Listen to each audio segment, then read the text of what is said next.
savoir dans un premier temps que un échantillon d'une espèce chimique pure, attention, elle est pure cette fois-ci, donc une seule espèce dans l'échantillon, est caractérisée par son caractère justement plus ou moins grand par 3 grandeurs. La masse, qu'on va noter petit m, le volume et la quantité de matière.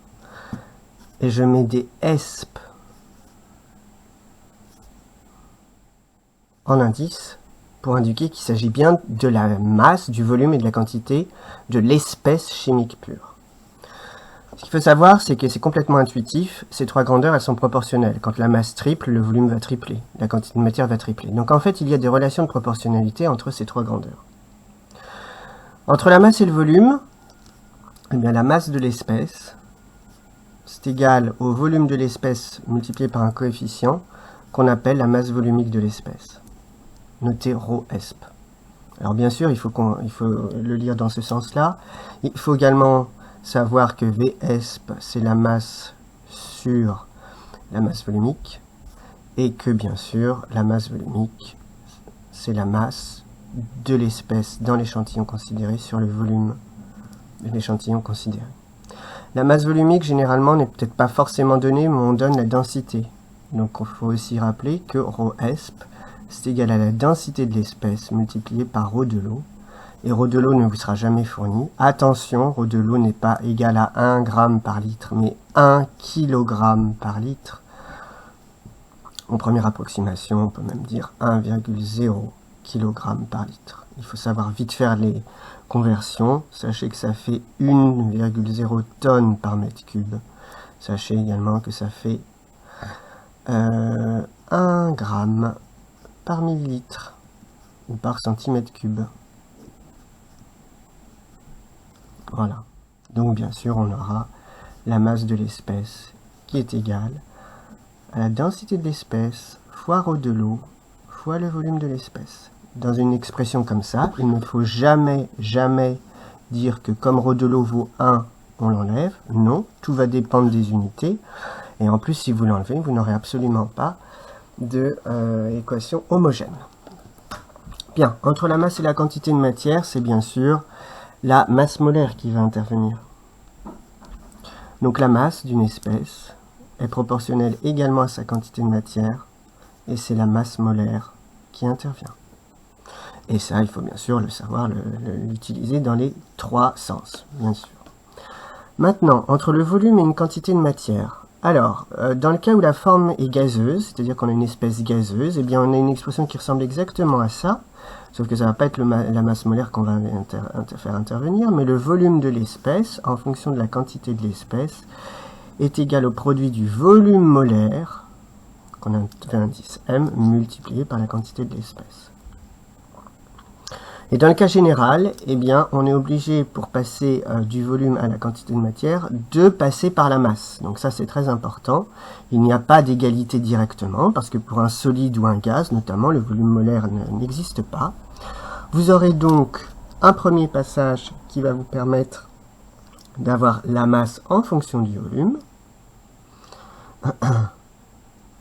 Msp est égal à ρsp fois le volume de l'espèce, puis une deuxième égalité qui vous donne Msp qui est égal à la masse molaire de l'espèce multipliée par Nsp, et donc vous en déduisez que ρsp multiplié par Vsp est égal à la masse molaire de l'espèce multipliée par la quantité de matière de l'espèce. Donc par exemple, si vous voulez avoir la quantité de matière de l'espèce, eh bien c'est égal à ρ de l'espèce sur la masse molaire de l'espèce multipliée par le volume de l'espèce.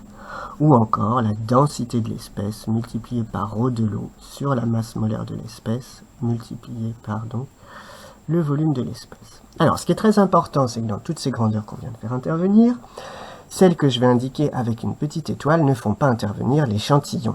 C'est-à-dire que la masse, bien sûr, c'est la masse de l'échantillon, le volume, c'est le volume de l'échantillon, mais ρ est une grandeur intensive, elle ne dépend pas de la grandeur, de la grosseur, on va dire, le caractère plus ou moins grand de l'échantillon, donc je vais mettre une petite étoile. La densité, bien sûr, ne fait pas intervenir non plus. la grandeur de l'échantillon. La masse molaire non plus, c'est une grandeur intensive. Le volume molaire non plus, c'est une grandeur intensive.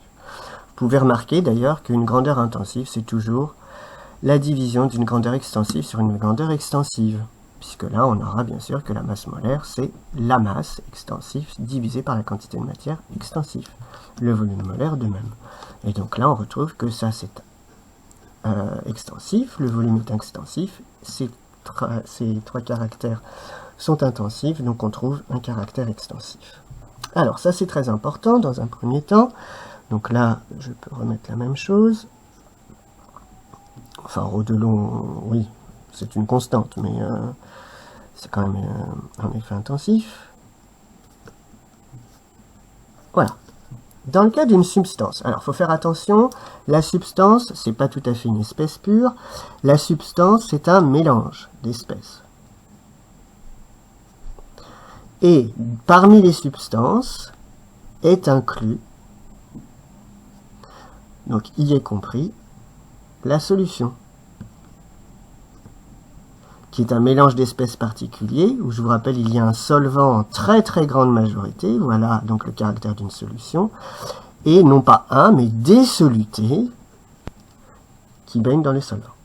Alors à ce moment-là, pour une substance comme du vin, du lait, un cristal même, un alliage, ça peut être donc à la fois liquide ou solide, et bien sûr un gaz, a fortiori. On peut définir, bien sûr, la masse d'un échantillon de substance, et on peut également déterminer le volume d'un échantillon de substance. Par contre, la quantité de matière d'une substance n'existe pas. La quantité de vin, ça n'existe pas. La quantité de solution aqueuse, ça n'existe pas. Et on ne somme jamais les quantités de matière de toutes les espèces qui sont dans un mélange.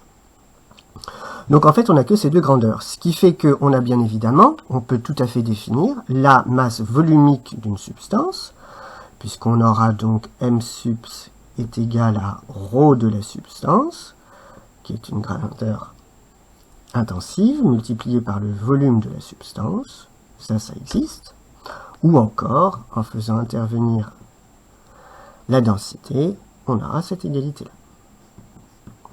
Mais par contre, comme il n'y a pas de quantité de matière qui interviennent, on n'aura ni volume molaire, ni masse molaire.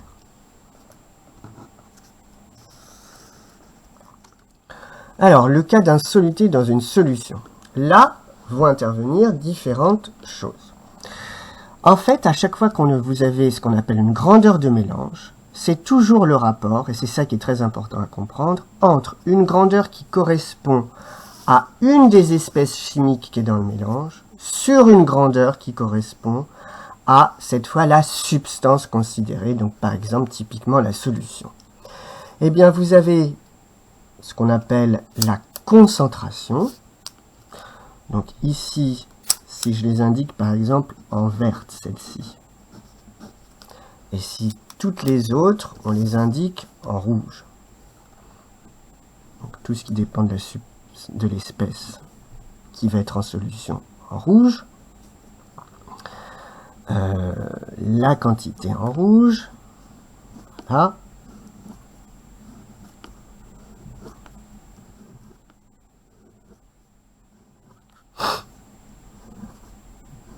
entourez-le également. Tout ça donc dépend de l'espèce et de l'échantillon, bien évidemment.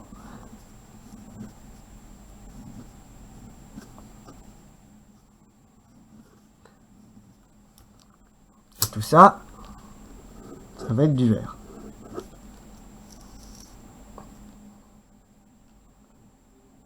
On définit la concentration en quantité de l'espèce dans la solution. Par quoi? C'est la quantité de matière de l'espèce, donc en rouge, sur le volume de solution. Alors bien évidemment, là je pourrais utiliser tout ce qu'on a vu dans le paragraphe grand 2, et ici, tout ce qu'on a vu dans le paragraphe grand 3. Vous avez également la concentration en masse.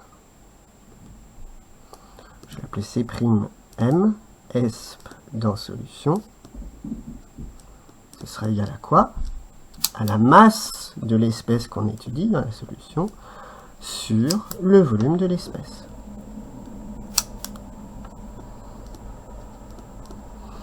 On a aussi également le taux massique de l'espèce dans la solution. C'est égal à quoi? À la masse de l'espèce dans l'échantillon considéré sur la masse de la solution. Et on peut jouer à l'infini avec ces grandeurs. On va terminer avec le taux volumique de l'espèce dans la solution, qui est égal à quoi? Au rapport du volume de l'espèce, qu'on étudie dans l'échantillon, divisé par le volume, cette fois, de toute la solution, ou du mélange. Voilà. Alors, généralement, ce sont ces quatre-là qu'on utilise. Et l'enjeu, c'est de savoir rapidement passer de l'une à l'autre extrêmement rapidement. Et bien, quand on a compris ça, c'est assez simple. Ça, vous allez le garder en haut. Et puis, par exemple, si vous voulez transformer le taux volumique en une concentration massique, eh bien, le volume de solution, ou le volume ici, pardon, c'est bien sûr un volume de solution qui intervient. Vous le laissez, et puis il faudra transformer VESP en MSP. En utilisant quoi? En utilisant le paragraphe qui permet de passer du volume à la masse. Donc vraisemblablement, il y aura la masse volumique qui intervient. Donc on répète. Ici, c'était une espèce pure. Là, c'est un mélange. Et les grandeurs de mélange, c'est toujours le quotient entre une grandeur de l'espèce pure qui est extensive sur une grandeur du mélange qui est extensive aussi. Et les quatre quotients qu'on utilise en général, ce sont ces quatre-là. Exemple rapide. Une boîte scolisée à 12 degrés signifie qu'elle contient un pourcentage volumique en éthanol égal à 12%. Calculez la concentration molaire en éthanol de densité 0,79 dans un vin à 12 degrés de densité 1,07. Alors, qu'est-ce qu'on a comme grandeur? D'ailleurs, peut-être que tout ne va pas nous indiquer. Ici, la solution, donc dans le petit 1, c'est le vin, c'est le mélange. Et l'espèce considérée, c'est l'éthanol. Alors, on nous indique que le pourcentage volumique en éthanol est de 12%. Donc, on sait que le pourcentage, ça revient en fait au taux, bien sûr, volumique. Donc, on a un taux d'éthanol dans 20 qui est un taux volumique qui, donc, par définition, correspond à V éthanol sur V20.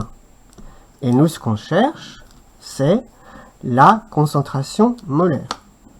On dit plutôt maintenant la concentration en quantité. Donc on cherche C d'éthanol dans 20 qui vaut la quantité d'éthanol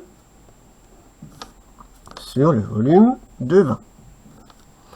Eh bien, comme on a ça, il va falloir, ça on ne change pas bien sûr, mais petit n, il va falloir le donner en fonction de V. Alors on y va. On sait que l'éthanol, c'est un liquide, donc on ne peut pas utiliser de volume molaire, donc on va passer par la masse. La quantité de matière, c'est la masse d'éthanol sur la masse molaire d'éthanol, multipliée par 1 sur V20. Et la masse, en fonction du volume d'éthanol, mais c'est pour ça qu'il est très important de mettre à chaque fois des indices, sinon on se trompe, c'est égal à la densité de l'éthanol fois ρ de l'eau, sur la masse molaire d'éthanol, multiplié donc par le volume d'éthanol sur le volume V20. Et donc on trouve comme expression littérale, C éthanol dans le vin est égal à la densité de l'éthanol multiplié par ρ de l'eau sur la masse molaire de l'éthanol multiplié par ce qu'on nous donnait, le taux volumique dans le vin. Il ne reste plus qu'à faire l'application numérique. Alors on regarde, attention, l'éthanol a une densité de 0,79.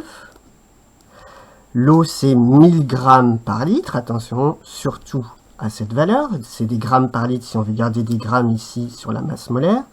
La masse molaire de l'éthanol, il faut la calculer. Donc il y a 16 fois 1 pour l'oxygène, plus les carbones, ils sont au nombre de 2, donc 2 fois 12, plus 6H. Et on multipliera donc par 0,12 pour avoir la concentration. Et je vous laisse terminer le calcul.